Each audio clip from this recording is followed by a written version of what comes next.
우리가 나눈 성찬 예식은 초대 교회로부터 지금까지 이제 2000년 이상 지속되어 온 귀한 예식입니다. 말씀드린 것처럼 예수님이 직접 행하셨고 또 이것을 행하라고 명령하셨고 또 이것을 지켜 하라 하신 그 안에 의미가 담겨 있습니다. 이 예수님께서 이 성찬을 거행하셨던 그 날은 잡히시기 십자가로 잡히시는 바로 그날 마지막 밤이었습니다. 그러니까 제자들과 3년 동안 동고동락하시고 또 본인의 모든 일생을 마무리하는 그 마지막 밤이 이 성찬의 밤이었습니다.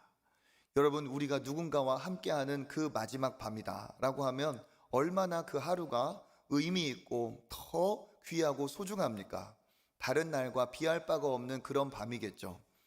제자들은 몰랐겠지만 예수님은 이날 이 밤이 제자들과 이렇게 여유 있게 평안하게 대하는 마지막 식사, 이 땅에서 하는 마지막 그러한 식사라는 것을 누구보다 예수님은 알고 계셨습니다. 제자들은 알지 못했다 할지라도 그 의미를 알고 계시는 예수님만큼은 거기에 큰 감동과 감격을 갖고 있었겠죠.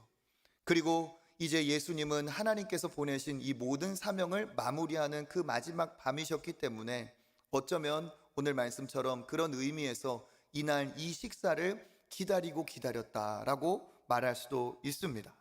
그날이 어떤 날이었습니까? 절기로 보면 6월절이라고 하죠.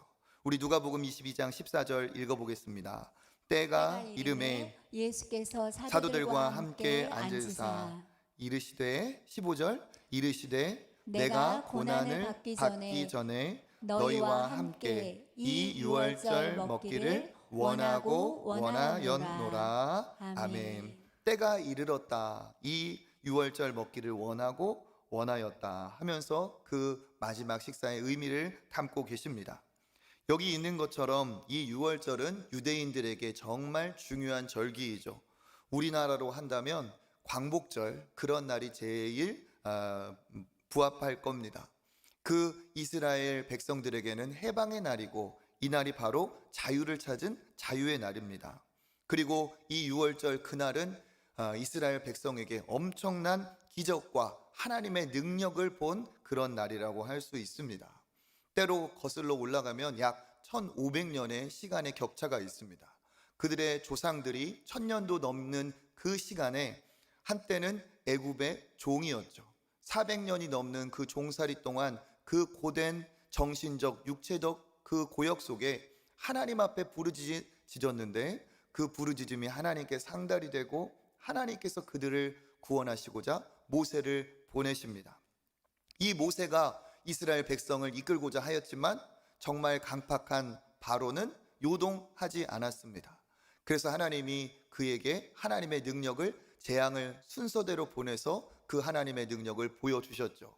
그것이 10가지 재앙입니다. 그런데 이 바로가 9번째 재앙이 갈 때까지는 그가 계속 말을 바꾸면서 이 백성들을 놓아주지 않았습니다. 그런데 마지막 10번째 재앙, 10번째 기적에서는 어떤 일이 벌어졌습니까? 완전히 바로가 굴복하고 항복하고 모든 이스라엘 백성들을 다 풀어주는 그런 일이 벌어졌습니다. 그때 일어났던 사건이 바로 무엇이죠? 유월절 사건입니다. 그래서 그날을 유월절이라 부릅니다. 그날은 어떤 날이었느냐? 하나님께서 백성들에게 명하셨죠. 이 이스라엘 백성을 제외하고 모든 애굽의 장자를 치겠다. 그래서 정말 아래로는 정말 그 노예의 자녀부터 위로는 바로의 집까지 모든 장자를 하나님이 치겠다라고 말씀을 하셨습니다. 우리 출애굽기 읽어보겠습니다. 12장 29절 30절 읽어봅니다. 밤중에 여호와께서 애굽 땅에서 모든 처음 난 것 곧 왕 위에 앉은 바로의 장자로부터 옥에 갇힌 사람의 장자까지와 가축의 처음 난 것을 다 치심해 그 밤에 바로와 그 모든 신하와 모든 애굽 사람이 일어나고 애굽에 큰 부르짖음이 있었으니 이는 그 나라에 죽임을 당하지 아니한 집이 하나도 없었음이었더라. 아멘. 그날 밤이 처음 난 모든 애굽의 생명을 하나님이 여기 있는 것처럼 처음 난 것을 다 치셨다. 그래서 죽임을 당하지 아니한 집이 하나도 없었다라고 얘기합니다. 그러니까 그날 밤은 어떤 밤이었을까요? 모든 이 애굽 모든 백성들에게는 통곡의 밤이었을 겁니다. 어느 날 잠자고 있는 그 밤에 아이가 비명을 지르면서 세상을 떠났어요. 아이가 자고 있는 줄 알았는데 그 아이는 숨이 끊어져 버렸어요. 이것을 발견한 집집이 어떻게 했을까요? 집집마다 부모의 통곡 소리가 들렸을 겁니다. 마치 공습 경보, 경계 경보가 발령돼서 온 나라가 시끄러운 것처럼 각 집마다 내 첫 번째 장남이 죽은 갑작스럽게 세상을 떠난 그 재앙 속에 비명이 마치 온 나라의 사이렌처럼 울렸을 것입니다. 그 어마어마한 재앙, 400년 동안 그 애굽의 모든 그 악함을 하나님께서 그렇게 심판을 하신 것이죠. 그러면 이스라엘 백성들은 이 심판에서 어떻게 되었을까요? 하나님께서 그들에게는 은혜를 베풀어 주셨습니다. 어떻게 은혜를 베풀어 주셨습니까? 우리 12장의 21절, 23절 읽어보겠습니다. 모세가 이스라엘 장로를 불러서 그들에게 이르되 너희는 나가서 너희의 가족대로 어린 양을 택하여 유월절 양으로 잡고 23절 여호와께서 애굽 사람에게 재앙을 내리려고 지나가실 때에 문 임방과 좌우 물선추의 피를 보시면 여호와께서 그 문을 넘으시고 멸하는 자에게 너희 집에 들어가서 너희를 치지 못하게 하실 것임이라. 아멘. 어떻게 합니까? 어린 양을 택해서 유월절 양으로 잡아라. 그리고 그 피를 바르고 그 피를 보시면 넘어갈 것이다. 이 이스라엘 백성은 이 재앙에서 어떻게 되었어요? 해방을 받았습니다.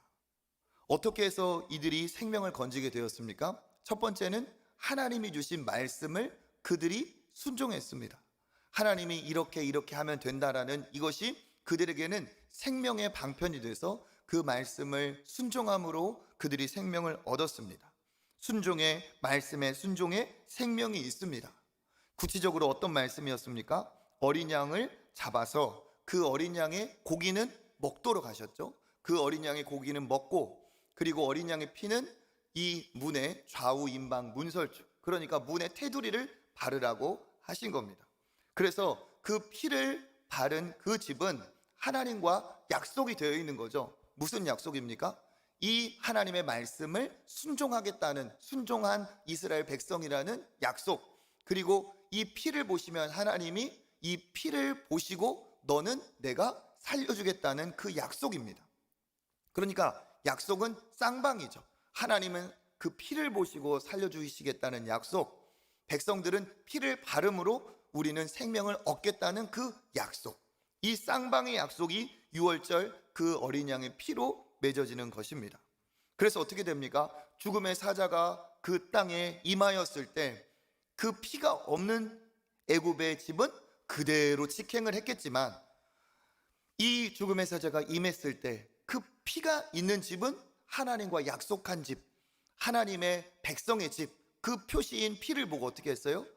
그 죽음의 사자가 들어가지 않고 지나가 버렸어요. 그런데 어떻게 패스합니까? 넘어서 지나갔죠. 오버해서. 그래서 영어로 유월절을 뭐라고 합니까? 패스 오버라고 하고, 우리도 넘을 유, 넘을 달, 넘을 월 해서 뭡니까? 넘어갔다는 뜻의 유월절이라고 부릅니다. 그래서 이 유월절 피를 통해 그 백성들이, 그 집 안에 있는 사람들은 구원을 얻었습니다.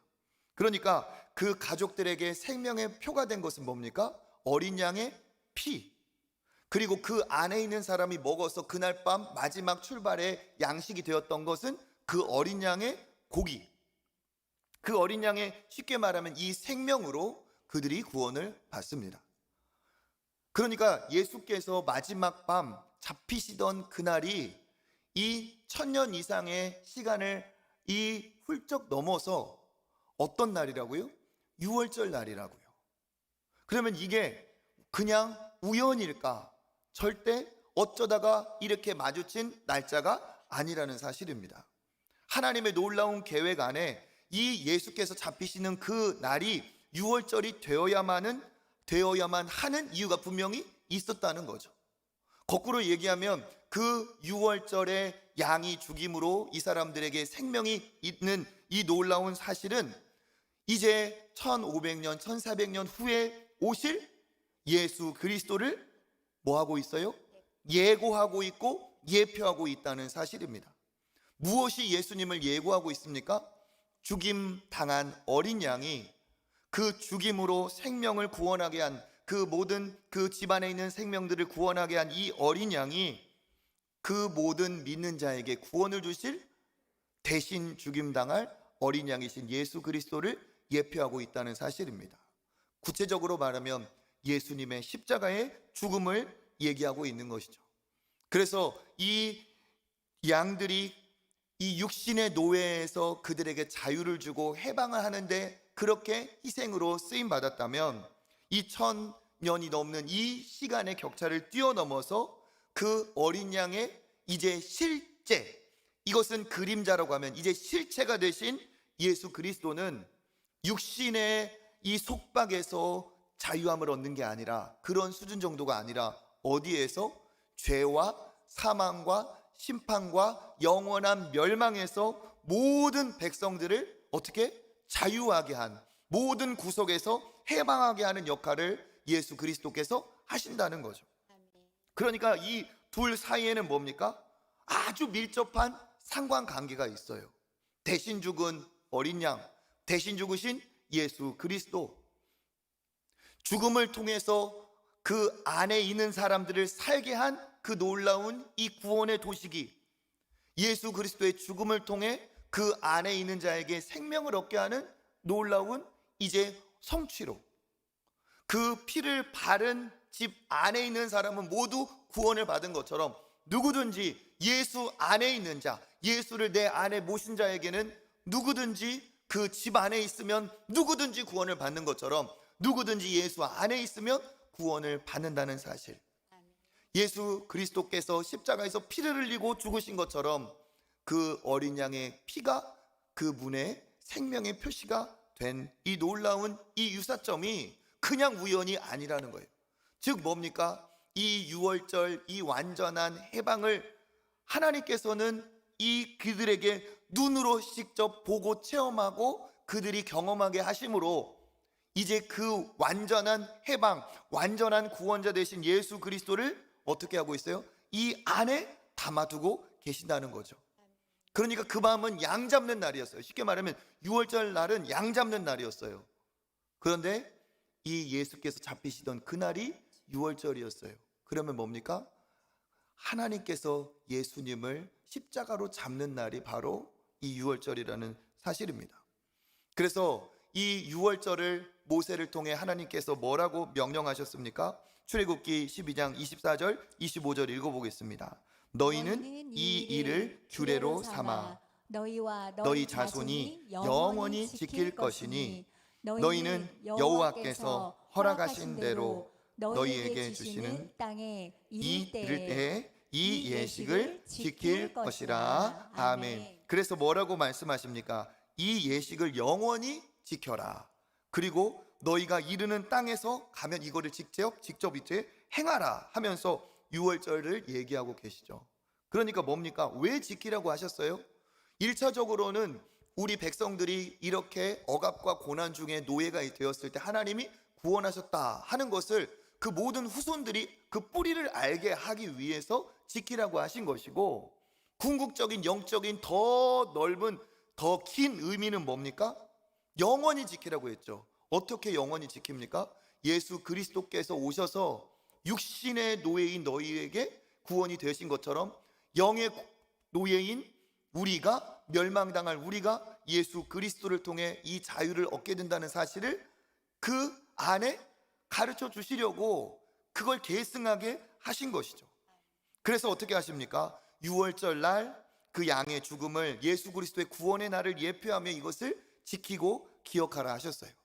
그러니까 이것을 예수님께서도 어떻게 하셨느냐, 유월절 만찬을 어떻게 해요? 떡과 잔을 통해서 얘기하시면서 더 구체적으로, 더 이제 실제적으로 지키라고 얘기하시죠. 기념하라 하십니다. 누가복음 22장 19절 20절 읽어보겠습니다. 또 떡을 가져 감사기도 하시고 떼어 그들에게 주시며 이르시되 이것은 너희를 위하여 주는 내 몸이라. 너희가 이를 행하여 나를 기념하라 하시고 저녁 먹은 후에 잔도 그와 같이 하여 이르시되 이 잔은 내 피로 세우는 새 언약이니 너희를 위하여 붓는 것이라. 아멘. 떡을 가지고 행하시면서 뭐라고 하신다고요? 나를 기념하라 하셨어요. 그러니까 지금 첫 번째 유월절에는 영원히 지켜라 이렇게 얘기했는데 예수님은 같은 의미죠. 이것을 기념하라. 그런데 그냥 기념하라 하시지 않으셨죠. 무엇을 기념하라? 나를 기념하라 하셨어요. 그리고 20절에 잔을 돌리시면서는 뭐라고 하셨습니까? 내 피로 세우는 새 언약이다. 새 언약이다. 그건 뭐예요? 옛 언약이 있다는 얘기예요. 그러면 유월절의 옛 언약은 뭡니까? 이 유월절 양을 통해서 그렇게 육의 구원을 보여주신 하나님께서 이제 나를 통하여 영원한 구원인 새 언약을 이루신다는 거죠. 새 언약을 약속하셨다는 거예요. 그러니까 이 나를 기념하라, 이제는 새로운 약속이 생겼다 하는 것도 그 전에 이 유월절에서 영원히 지켜라 하셨던 그것과 나를 기념하라 하는 것과 이 사이에도 뭐가 있어요? 유사점이 있죠. 그러니까 이게 갑자기 튀어나온 유월절이 아니라는 거예요. 그 과거에 완전한 구원을 베풀어 주신 그 역사 안에 하나님께서 예수 그리스도를 담으시고 이 실제 성취하신 예수 그리스도는 그 유월절에 내가 손수 자진하여 양이 되시면서 이제는 내 안에서 예수 그리스도를 통해 영원한 구원을 얻는 이제 영원한 새 언약을 세우셨다는 겁니다. 그래서 그것이 뭐가 됩니까? 그 새 언약이 바로 예수 그리스도가 우리의 어린 양처럼 구원의 징표가 된다는 사실이죠. 그때는 받아 먹었다. 그리고 피를 발랐다. 여기도 마찬가지죠. 어떻게 합니까? 이 예수 그리스도께서 그 주는 떡을 받아 먹는 것은 그 양의 고기를 먹고 피를 바른 것과 동일하다는 거예요. 예수님의 살과 피를 받아 먹는다는 것이 뭡니까? 실제로 예수님이 살점을 떼어주신다는 게 아니라 그것을 의미하는 떡과 잔을 주시면서 그 안에 담겨있는 영원한 구원의 표를 그들에게 나누신 거죠. 누가 구원의 주체자가 되시기 때문에, 예수 그리스도가 구원의 주체자가 되시기 때문에 내 살과 피를 나누는 너희들이 그렇게 구원의 어떻게 돼요? 그 수혜자가 된다는 뜻이죠. 그러니까 예수님의 살과 피를 받아 먹는 이것은 과거에 피를 바르는 것과 동일한 효과, 동일한 역할이 된다는 거예요. 과거에는 피를 발라서 구원받았다면 이제는 새 언약 안에 어떻게 되었어요? 예수님의 살과 피를 먹음으로 구원을 받게 되었습니다. 이 먹는다는 것을 영적인 의미죠. 어떻게 합니까? 예수님을 내 안에 믿음으로 받아들인다는 의미예요. 영접한다는 의미죠. 그러니까 예수 그리스도를 영접한 자에게는 그 예수님의 살과 피를 받아 먹은 것과 똑같아서, 예수님이 나에게 주신 생명을 얻은 사람은 과거에 그 피를 발라서 구원을 얻은 것과 똑같아서 예수님의 살과 피를 통해 어떻게 합니까? 영원한 구원을 얻게 된다는 사실입니다. 그러니까 이 예수님의 살과 피를 기념한다는 것은 우리의 구원을 기억한다는 거예요. 그러니까 오늘 이 성찬 예식은 어떤 의미가 있느냐? 나를 위해 죽으신 예수님을 다시 어떻게 해요? 생각하게 하는 거죠. 나를 위해 죽으신 예수님을 다시 기억하게 하는 겁니다. 그리고 나를 위해 죽으신 예수님을 생각하고 기억하며 내가 이제 내 자신을 돌아보기도 하고 내가 믿음의 자녀로 구원받은 이 희생의 은혜로 구원받은 자로 앞으로 어떻게 살아가야 될지도 다짐하게 하는 역할을 한다는 사실이에요. 그러니까 이걸 받아 먹으면서 어떻게 우리가 묵상하고 생각해야 되는가, 무엇을 다짐해야 되는가, 이런 거죠. 예수님, 과거에 그 노예였던 백성들이 어린 양의 피로 구원받은 것처럼 죄와 사망과 영원한 멸망 지옥에 이 가야 합당한 내가 예수 그리스도의 나를 위해 죽으신 그 죽으심으로 말미암아 그 희생으로 구원받은 줄 믿습니다. 이 살과 피를 받아 먹은 것처럼 내 안에 예수 그리스도를 모신 줄 믿습니다. 살과 피를 먹으면 어떻게 돼요? 그것이 먹어서 내 소화가 돼서 나와 하나가 되죠. 흡수가 되죠. 그런 것처럼 이것을 대하는 내가 예수 그리스도와 주 안에서 성령으로 하나 된 줄 믿습니다. 그러므로 나는 영생을 얻었다. 나는 하나님의 자녀가 되었다. 내 모든 죄는 예수 그리스도의 십자가의 희생으로 다 용서받았다. 이것을 내가 믿고 이제는 내가 예수 믿는 자답게 예수님의 기쁨이 되어 예수님을 자랑하는 자로 그렇게 살아가겠습니다. 이러한 결단과 생각과 새로운 추억이 이 성찬 안에 있어야 마땅하고 있어야 한다는 사실이에요. 그러니까 괜히 이것을 반복하여 하나님은 유월절을 기억하고 지켜라 절기로 만든 이유가 분명히 있고, 예수님은 손수 유월절에 이것을 행해 주심으로 우리에게 나를 기념하라고 하신 이유가 있다 하는 사실입니다. 그러니까 예수 그리스도를 믿는 사람은 모두 이 성찬의 예식 안에 새 언약의 이 당사자가 되었다는 거예요. 하나님과 내가 이 예수 그리스도 안에서 약속을 이루었다는 사실이에요. 그리고 그 약속대로 우리는 어떻게 될 것이다? 구원을 받는다. 과거에 한 번의 모델이 있죠. 뭡니까? 그 출애굽했던 그 모든 것이 이미 이루어진 우리에게 보여주신 과거의 증거라는 거예요. 미래의 우리의 확신은 뭡니까? 과거에 그렇게 피를 바른 자들을 구원하셨던 것처럼 오늘 이 떡을 먹는 나는 영원한 생명을 먹었다. 영원한 생명을 얻었다. 과거에 그 일이 일어난 것처럼 나에게도 일어났고 앞으로 그 영원한 생명이 완전히 성취될 날이 있다. 이것을 이 성찬 예식안에 우리는 믿습니다. 그래서 이것은 아무나 동참할 수 없어요. 제가 성찬 예식을 거행할 때 뭐라고 했습니까? 세례를 받은 분만, 즉 내가 이 떡에 신비한 능력이 있어서 구원받는 게 아닙니다. 이 떡이 상징하고 담고 있는 성령으로 의미하고 있는 예수 그리스도의 생명이 우리에게 생명이 되는 거죠. 그런 것처럼 누구나 이 떡을 먹는다고 자격도 없고 먹는다고 그 일도 일어나지 않아요. 누구가 이 예식에 동참할 수 있는가? 먹을 자격이 있는 사람, 예수 그리스도를 내 안에 모신 사람이에요. 예수 그리스도를 나의 영원한 양식으로 받아 먹은 사람이죠. 그 사람을 우리 교회 안에서는 뭡니까? 예수님을 믿는 사람에게 세례를 주라 하신 것처럼 그 세례라는 예식 자체가 믿음의 고백이기 때문에 세례 받은 사람에게 성찬을 행하도록 하셨다는 거예요. 그러니까 세례 안 받은 사람은 먹어도 소용이 없고 세례를 받으셔야 되고, 세례를 받는다는 의미는 내가 예수님을 믿고 예수님으로 새 사람이 되었다라는 그 믿음이 있어야 된다는 거예요. 그것을 위해서 오늘 2부와 3부에는 또 세례식 받는 분들이 계세요. 어제도 우리 장로님들과 함께 세례 받기에 합당한지 학습의 과정과 이 입교 세례 과정을 다 문답하고 점검을 했어요. 왜? 예수님을 진짜 믿는지 확인하고 세례를 주기 위해. 그리고 성찬은 그 구원 받은 사람에게 베풀어야 되기 때문에 세례 받은 자들이 받게 되는 거죠. 누구나 세례 받고 누구나 이 예식에 동참할 수 있어요. 그런데 누구나 하지만 한 가지는 있다는 거예요. 뭡니까? 말씀을 믿고 피를 바른 것처럼 예수 그리스도가 나의 영원한 생명임을 믿고 구주로 영접한 사람에게만 이와 같은 은혜가 있는 줄 믿습니다. 세례 자체에 신비한 어떤 마법적인 효과가 있어서가 아니라 오직 예수를 믿으면 구원받는 사실이 이 형식 안에 들어있다는 사실입니다. 그래서 어떻게 됩니까? 그 구원을 체험하고 새로 살기로 서약한 자들에게 우리가 세례를 베풀어요. 그러면 세례를 베풀면 받는 사람에게만 의미가 있느냐? 그건 아니죠.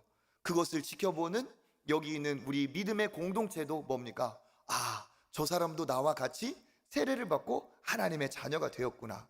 우리가 결혼식에 하객이 되어 축하도 해주고 그 아름다운 신랑 신부가 부부가 된 것에 대한 증인이 되어주시는 것처럼 우리 역시도 세례받는 자들이 우리 공동체의 일원이 된 것을 환영하고 축하해주고 그가 하나님의 사람이 된 것을 내가 증인이 되어주는 거고, 그리고 그가 이제 믿음의 사람의 그 여정에 잘 동참할 수 있도록 내가 길잡이가 되고 도우미가 되는 것이, 이게 주 안에서 하나의 공동체를 이룬 이 세례의 공동체, 성찬의 공동체라는 사실입니다. 여기에서 중요한 것이 있습니다. 무엇이냐? 피를 바르는 것은 진짜 행위였다는 거예요. 예수님이 주시는 것도 먹는 행위였다는 거예요. 그러니까 피를 바른 것과 안 바른 것은 차이가 있습니까? 없습니까? 차이가 있어요. 예수님이 주시는 것을 먹은 사람과 안 먹은 사람의 차이가 있습니까? 없습니까? 있어요. 먹으면 먹은 티가 나야 정상이에요. 그렇죠? 먹었다면은 먹은 사람만큼 배가 부르고 만족하고 먹은 것이 나에게 에너지가 되고 힘이 되는 겁니다. 그런 것처럼 이 피를 바른다, 예수님의 살과 피를 먹었다 하는 것은 오늘 우리로 치면 예수님을 내 안에 모신다, 예수님을 나의 구원자로 믿는다라는 거예요. 그러니까 이 믿음이라는 것이 이론적인 거나 아니면은 검증할 수 없는 형태가 아니라는 사실이에요. 피를 바른 것도 행위고 드러나고, 먹는 것도 안 먹은 것과 먹는 것이 차이가 나듯이 예수 그리스도를 내 안에 믿는 것도 행위가 분명히 있다는 거예요. 먹는다는 건 어떻게 합니까? 먹으면 씹어야 되고 삼키고 소화가 돼요. 믿는다는 건 뭐라고 하느냐? 누구든지 내 음성을 듣고 문을 열면 내가 그에게로 들어간다고 했어요. 그러니까 이 믿는다는 것도 의지적인 결단이 동반돼야 이게 온전한 믿음이라는 거예요. 내가 압니다. 예수님 어릴 때부터 교회 다니면서 예수님이 구원자, 나를 위해 죽었다는 사실을 내가 익숙합니다. 이건 믿음이 아니라는 거예요. 그 먹었다면은 표시가 나야 된다는 거죠. 행위가 동반된다는 거예요. 그러니까 눈에 보이지 않지만 내 영에 이 행동이 동반되어야 된다는 거예요. 내 의지를 꺾어서 이제는 내가 내 주인이 아니라 예수 그리스도를 나의 구주, 구원의 주님, 그분을 내 주인으로 모시겠습니다라는 내 자신이 종되겠다는 결단, 그리고 내가 종되겠다는 건 뭡니까? 그를 주인으로 인정하고 내 안에 모시겠다는 것, 마음의 문을 열고 모시는 거예요. 그러면 어떻게 된 겁니까? 내가 실제로 그를 주인으로 모셨다면 내가 종이니까 그 다음부터는 어떠한 일이 벌어져야 정상입니까? 주인의 뜻에 순종하여 주인의 말씀에 따라 행하는 것이, 이게 믿음의 행위고 믿음의 드러남이라는 거예요. 그러니까 내가 진짜 믿는 사람이라는, 구원받은 성찬 예식에 합당한 사람이라는 건 형식의 세례를 받고 이 형식의 성찬에 참여한다는 것이 껍데기만 있으면 그거는 헛것이라는 거죠. 본질이 있어야 되는데 그건 뭡니까? 믿음이에요. 근데 그 믿음은 뭐냐? 피를 바른 것 같이, 음식을 먹은 것 같이 내 마음의 문을 열고 내가 주님 앞에 엎드리고 예수 그리스도를 내 안에 구주로 모셔서 이제는 내가 그의 종이 되고 그는 나의 주인이 되어서 주인의 뜻에 내가 말씀이 떨어질 때마다 예, 아멘, 그렇게 하겠습니다, 그렇게 살겠습니다 하면서 사랑하라 하면 사랑하고, 용서하라 하면 용서하고, 섬기라 하면 섬기고, 나누라 하면 나누고, 베풀라 하면 베풀고, 이게 진짜 피를 바른 것, 이게 진짜 먹은 사람의 믿음의 증거라는 사실이에요. 이것이 진짜 믿음이고 이것이 행해지는 사람, 행하는 사람이 영생을 얻은 사람입니다. 그러니까 눈에 보이는 이것을 먹으면서도 믿음을 뜬구름 잡는 것처럼 오해하시면 안 된다는 거죠. 진짜 믿음은 머리로만 하는 지적인 내용이 아닙니다. 수학 문제를 아무리 잘 풀어도 내가 삶에 큰 영향이 없어요. 그런 것들은 믿음이 아닙니다. 진짜 믿음은 내 삶을 주도하고 변화시키는 것이, 이게 진짜 믿음이에요. 먹은 것과 먹지 않은 것이 차이가 나듯이 진짜 믿었다면 그것이 내 삶으로 증명이 되고 드러나고 내 삶에 믿음이 영향을 미치고 반드시 어떠한 말이나 생각과 행동으로 드러나야 이게 진짜 성찬의 예식에 참여한 예수 그리스도를 모신, 예수 그리스도의 살과 피를 먹은, 구원받은 하나님께서 새로운 피조물로 창조한 새로운 피조물이라는 증거가 됩니다. 그러니까 반대로 얘기해서 먹었는데 나는 배가 고프다. 내가 먹었나 안 먹었나 잘 모르겠다. 하면 안 먹은 거예요. 먹었는데 이럴 수가 없습니다. 먹었다면 허기가 채워지고 만족이 오고 여유가 와야 돼요. 그러니까 예수 그리스도를 이 성찬을 대하는 것처럼 예수 그리스도를 내 안에 모셨다라고 한다면 영적인 허기가 사라져야 정상이라는 거예요. 피를 바른 집 안에 들어가 있으면 그 집에 있는 사람은 평안합니다. 걱정과 근심이 없어요. 왜? 피를 발랐기 때문에 나는 그 안에 있어서 안전하니까. 그와 마찬가지로 예수 그리스도의 피를 내가 발랐다면, 예수 그리스도의 생명을 내가 먹었다면, 예수 그리스도를 내 안에 구주로 모셨다면 나에게는 그 예수 안에 있는 평안함과 기쁨과 만족과 걱정과 근심이 사라지며 주 안에서 주시는 평안함이 있어야 정상이라는 거죠. 내 모든 그 전에 예수를 모시기 전에는 내가 치열한 경쟁 속에 어떻게 하든 더 가져야 만족할 것 같고 그것을 위해서 눈물 흘리고 걱정 근심하며 아웅다웅 살았는데 예수 그리스도를 내 안에 모시고 나니까 초막이나 궁궐이나 내 주 예수 모신 곳이 그 어디나 하늘나라처럼 기쁨과 만족과 평안함이 있어요. 왜 그렇습니까? 예수를 모셨기 때문에 그렇습니다. 혹시 그러한지 모르겠다, 나는 먹었는데 내 그런 일이 일어났는지 안 일어났는지 모르겠다 하면 어떻게 해야 됩니까? 배가 고픈 거예요. 배가 고프다면 어떻게 해야 돼요?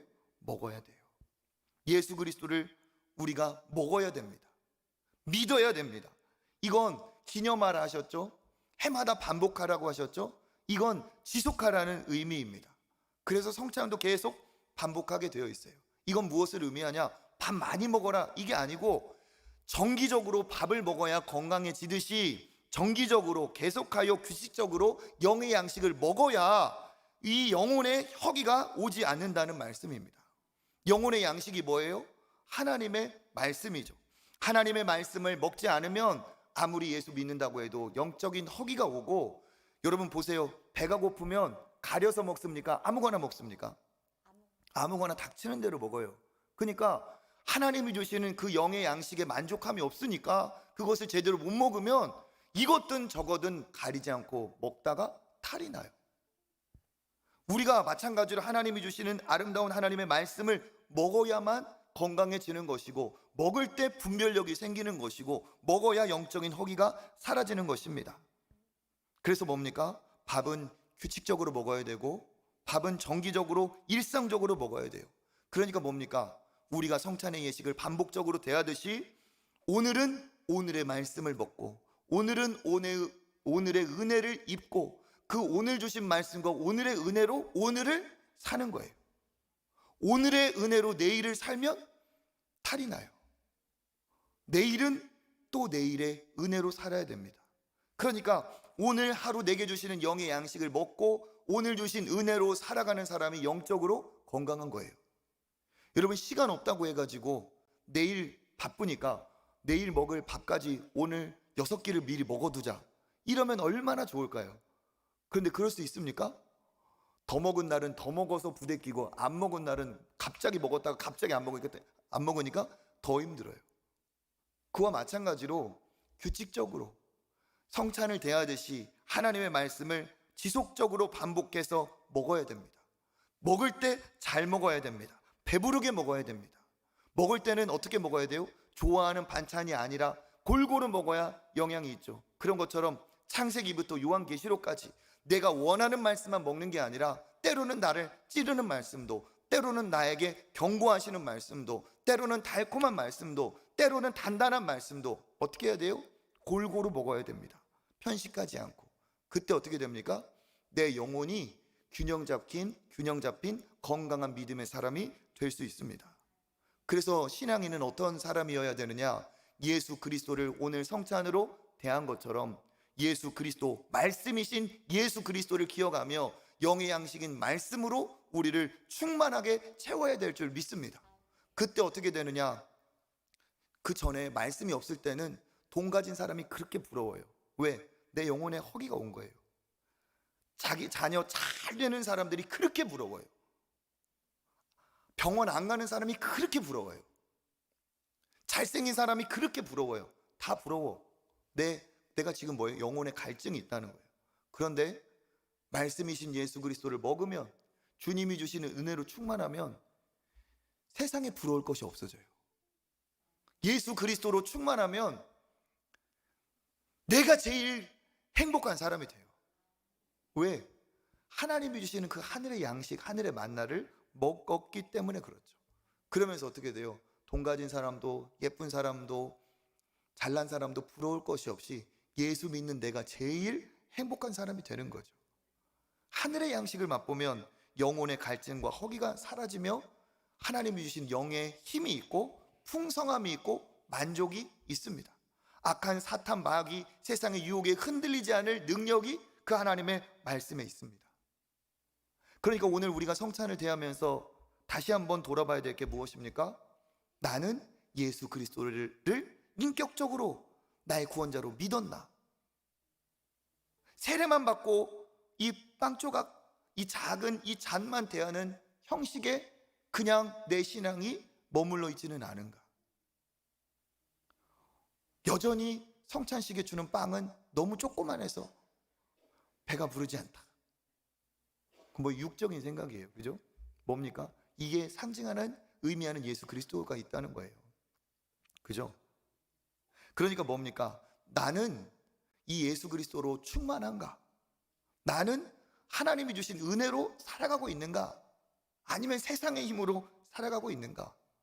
나는 예수 그리스도를 먹음으로, 예수 그리스도를 믿음으로, 말씀으로 채움으로 영혼의 허기가 사라졌는가? 해소하며 살는가? 이것을 우리가 돌아봐야 됩니다. 우리가 나쁜 것에 매인 사람만 중독자라고 하지만 사실 우리는 무엇인가에 다 매여 살게 되어 있어요. 우리는 생각보다 연약해요. 안 좋은 것에 매여 살든지 사실 좋은 것에 매여 살든지 둘 중에 하나예요. 시간을 보내도 좋은 것으로 보내든지 안 좋은 것으로 보내든지, 모든 사람이 시간을 보내는 것처럼 우리 모두는 무엇인가 매여 살게 되어 있어요. 술에 매여 있으면 술 중독자, 술로 채우면 술 중독자죠. 술이 아니어도 다른 것들, 얼마나 많은 것들에 사람들이 매여서 삽니까? 돈의 중독, 성공의 중독, 세상의 중독, 다 중독자들이에요. 그런데 그 모든 것들이 우리에게는 결코 만족이 될 수가 없습니다. 왜 그렇습니까? 우리는 영원한 존재이기 때문에 유한한 것으로는 절대로 만족할 수가 없습니다. 하나님을 떠나면서 생긴 이 영적 허기는 하나님 안에서만 해결이 된다는 거예요. 마치 우리는 밑 빠진 독과 같습니다. 하나님을 떠난 존재는 밑 빠진 독과 같아요. 물에서 뛰쳐나온 물고기나 같습니다. 밑 빠진 독을 아무리 채우려 해보세요. 채워지지가 않습니다. 물에서 나와서 파닥거리며 죽어가는 생선에게 인공호흡을 해주고 친구를 만나게 해줘보세요. 살아나는지 아무런 일이 일어나지 않습니다. 밑 빠진 독을 채우는 방법은 뭐예요? 넓은 바다에 그 독을 던지는 거예요. 이 물에서 나와서 죽어가는 이 생선에게 여러 가지가 필요한 것 같지만 이 물고기를 살리는 방법은 바다에 던지는 겁니다. 마찬가지죠. 우리 역시도 밑 빠진 독과 같이 문제의 근원은 하나님을 떠나면서부터 왔다는 거예요. 그 문제는 내가 뭔가 필요해서, 내가 배가 고파서, 내가 뭔가를 이루지 못해서가 오는 게 아니라 우리의 영의 아버지 되신, 만족자 되신, 영원한 생명 되신 하나님으로부터 떠나서 온 문제이기 때문에 우리가 말씀이신 그를 만나고 그 말씀으로 우리를 채우면 진짜 이 밑 빠진 독을 어마어마한 그 풍덩 바다에 던진 것처럼 우리의 하나님 앞에 우리를 던지면 그 하나님의 사랑 안에서 우리가 어떻게 됩니까? 영원한 만족을 얻게 됩니다. 우리는 물에서 나온 물고기 같아서 여러 가지가 필요한 것 같지만 물속에 던져주면 끝나요. 그와 마찬가지로 우리가 하나님을 만나면, 그리스도로 채우면 모든 문제가 해결될 수 있음을 믿습니다. 오해하고 착각하면 안 됩니다. 어떤 사람은 어릴 때부터 교회 다녀서 나는 하나님을 잘 알고 있어, 그렇게 얘기하면서 겨우 하나님을 문제 해결사 정도로만 대우하고 있어요. 나는 예수님을 안다, 예수님의 십자가를 안다라고 하지만, 십자가를 다 안다, 또 그 얘기냐 하지만 십자가를 천국 가는 티켓 정도로만 생각하고 있어요. 10길 물속은 알아도 한 길 사람 속은 모른다던데, 사람 속도 모르는데 하나님을 내가 다 안다? 십자가의 그 놀라운 어마어마한 비밀을 다 안다? 평생 연구해서 학위를 받을 정도로 아무리 연구를 해도 0.00000001 우리가 알 수 있는 것은 하나님의 아주 미미한 부분일 뿐입니다. 하나님은 거대하신 분, 위대하신 분이고 십자가의 사랑은 우리를 살린 하나님의 어마어마한 신비죠. 단지 예수 믿고 구원받는다는 것이 십자가의 전부가 아닙니다. 혹여라도 내가 하나님을 다 안다, 십자가를 너무 잘한다 하는 사람은 그건 모르는 사람이에요. 모르니까 안다고 하는 사람입니다. 우리의 신앙의 목표는 하나님을 알아가는 것이고 예수 그리스도를 알아가는 것이어야 될 줄 믿습니다. 이 놀라운 하나님의 사랑을 알아가시길 바라겠습니다. 목사로서도 저의 관심사가 이거예요. 오늘 이렇게 분명분잔하면서 나눈 것처럼 제 사명은 뭐냐? 제 사명은 영의 양식을 공급하는 거죠. 그러니까 제 관심사는 항상 그거예요. 누가 먹었나? 잘 먹고 있나? 누가 안 먹었나? 엄마가 밥을 하잖아요. 그러면 엄마가 어떻게 해요? 애들 앞에 밥을 차려놓고 잘 먹나 안 먹나? 어떤 반찬 잘 먹나? 먹어야 되는 반찬 왜 안 먹나? 오늘은 왜 밥을 안 먹으려고 하나? 관심 있는 것처럼 하나님도 그러시겠지만 저 역시도 그래요. 누가 먹었나 안 먹었나? 누가 배고픈가? 이 먹어야 건강하다는 거예요. 그래서 저도 항상 고민이에요. 엄마들의 고민하고 비슷합니다. 오늘은 뭐 해서 먹이지? 그런 것처럼 저도 항상 고민이에요. 오늘은 뭐 먹이지? 뭘 보면서? 영적인 컨디션을 보며, 영적인 상태를 보며, 교회의 컨디션을 체크하며 영적인 요리를 준비합니다. 재료는 뭐예요? 하나님의 말씀. 다른 불순물이 들어가면 탈이 나요. 그렇죠? 좋은 재료가 있어야 좋은 음식이 나오는 거예요. 오직 하나님의 말씀으로, 때로 너무 지루하겠다 싶으면 양념도 쳐가면서 하나님의 말씀으로 조리를 합니다. 정갈하게 깨끗하게 공들여서. 대충 지으면 다 알죠? 그러니까 어떻게 해요? 시간을 들여서 영양식으로 놀러 다니지 않고, 그러면서 말씀을 영의 양식으로 지어요. 그걸 어떻게? 먹을 때 우리 영혼이 사는 거예요. 그러니까 여러분, 오늘 6월절을 지켜라, 성찬을 기념하여 지켜라 한 것처럼 우리는 예수 그리스도를 먹어야 살고 영의 양식으로 살아가는 존재임을 여러분 깨달으시길 바라겠습니다. 그리고 어떻게 해요? 나의 자신을 돌아봐야 돼요. 나는 이 영적인 하나님의 말씀을 스스로 먹고 있나? 기쁘게 먹고 있나? 골고루 먹고 있나? 규칙적으로 먹고 있나? 충분히 배가 부르게 그렇게 먹고 있나? 그렇게 돌아봐서 여러분 그 말씀으로 힘을 얻으시길 바라겠습니다. 그러면 그 구원의 은혜가 내 안에 차오르고 그 말씀이 주는 기쁨과 감사로 세상을 이길 힘과 능력이 있는 줄 믿습니다. 아무리 세상의 바람이 매섭고 차가워도 예수 안에 그 따뜻한 온기가 있으면 어때요? 우리는 이길 수가 있는 거예요. 어디에서 이겨오겠습니까? 영의 양식인 하나님의 말씀 안에서만 있는 줄 믿습니다. 오직 말씀으로 충만하시고 영의 양식인 하나님의 말씀을 늘 가까이 하여 하나님이 주시는 승리의 믿음의 자녀들 되시기를 주님의 이름으로 축복합니다.